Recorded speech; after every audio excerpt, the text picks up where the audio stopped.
Mana necha kundan beri Amerikadamiz. Karomat bilan nima kecha konsertda ko'rishdik. Hammamiz yaxshi bilamiz. O'sha rahmatli qaytarilmas Ortiqxo'jajon farzandlaridan bittasi shu bosh farzand. Men juda Toshkentda yashagan yaqin bo'lmasam ham, lekin bularni har doim Ortiqxo'jajon bularni haqida gaplarini eshitib turardim. Demoqchimanki, men shuncha yo'l bosib kelib, mana shu yerda opa singillardek o'tirib, bugun hozir o'sha mahalla nima edi? Mahalla Yusuf. Ha, mahalla Yusuf. O'sha yerda o'tirib, Bruklinda osh qildik.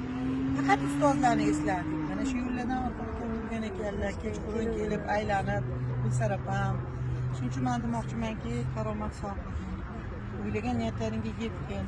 Mana shu otajoningni san'atda o'rnlari har doim bilinadi.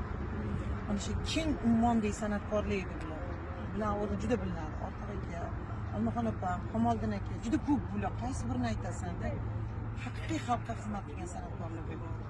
Mana kechqurun yillar umrini bag'ishlagan. Mana shu okeanni bo'yiga chiqdim. Maza qilib aylandim. O'sha sizlar bilgan ko'prik. Garazon ko'prik. Ha, bu yoqqa 16 dollar, bu yoqqa 16 dollar. Hozir tekin joyda turibmiz. Yashaydigan joyimizga yaqinroq joydamiz, lekin maza qilyapmiz. Sog' bo'ling, yaxshi kunlarda ko'rishaylik. Shunaqa xursand bo'ldim. Xursand bo'ldim mana. Qadamlaringizga qasamon.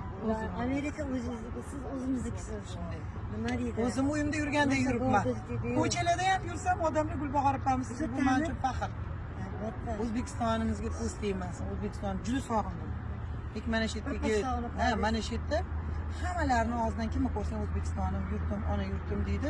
O'shani ham battar sog'intiryapti. Nima qanaqadir boshqacha. Vatan sog'inchini musofirlardan so'rash. Musofirlar biladi. Musofirlar biladi. Biz endi juda ham bilamiz, qadriga yetamiz. Ilohim qattiq bo'lmaylik, sog' bo'laylik. Inshaalloh mana shunaqa yaxshi. Mana shu yerda yo'lingni topib, shunaqa bo'lib, san'atda o'zingni obro'yingda qattiq qilsam karomat desa, eshitib xursand bo'ldim. Hammaga sog'lik. Sog' bo'linglar.